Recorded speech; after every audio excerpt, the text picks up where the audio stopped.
तो दोस्तों, आपको पता है कि चमचों के पास कितना दिमाग होता है और हम इन चमचों के मुंह क्यों नहीं लगते। सुनो, हमारे बीएसएफ के जवान की बात सुनो पहले।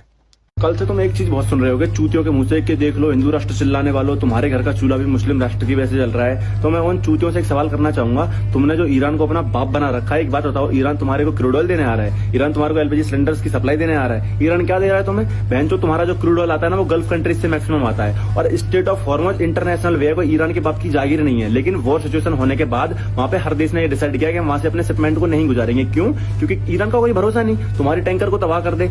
और ये जो लेफ्ट विंगर ने जो चला रखा है ना कि डिप्लोमेटिक रिश्तों की वजह से इस देश में सप्लाई नहीं आई है, इस देश में टैंकर नहीं आए हैं, वो तो भारत के लोगों के से प्यार था ईरान को इसलिए भेज दिए।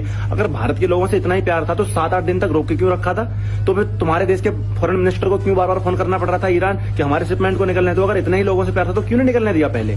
जब राजनीतिक संबंध सुधरे हैं तभी तो भेजने दिया।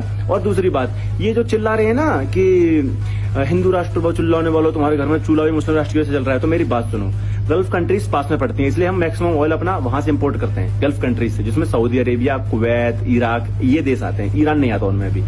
तो उनसे मैं ये बताना चाहूंगा कि जब क्रूड ऑयल नहीं था तब भी भारत में चूल्हे जल रहे थे, जब क्रूड ऑयल है तब भी भारत में चूल्हे जल रहे हैं, और जब ये गल्फ कंट्रीज अगर नहीं भी देंगी तब भी भारत में चूल्हे जलेंगे। क्यों? क्योंकि भारत 40 देशों से इंपोर्ट करता है, लेकिन ये पास पड़ते हैं इसलिए हम जहां से ज्यादा मंगाते हैं। तो ये लेफ्ट विंगर जो चिल्ला रहे हो, जो प्रोपेगेंडा बना रखा है, ये बत्ती बना के अपने पिछवाड़े में डाल लो, समझ में आया? और इस देश में रह के ईरान की गुणगान करने वालों, जिन्होंने दंगे भड़का दिए कि खेमने की मौत पर कुछ ट्वीट नहीं किया, ये नहीं किया, वो नहीं किया, तो मेरी बात सुनो, ईरान के लिए भारत ने मेडिकल हेल्प और मेडिसिन भेजी हैं, वो भी फ्री ऑफ कॉस्ट, बिना किसी पैसे के। तो हमारा तो चूल्हा नहीं जल रहा किसी की खैरात में आके, लेकिन हमारी खैरात की वजह से किसी के घर में, किसी के देश में इलाज चल रहा है, गरीबों का, लोगों का, समझ में आया? तो चूतियों अपने नैरेटिव की बत्ती बना लो तुम, कभी सच बताना मत ऑडियंस को, ऐसे मैनिपुलेट करते रहना गधो।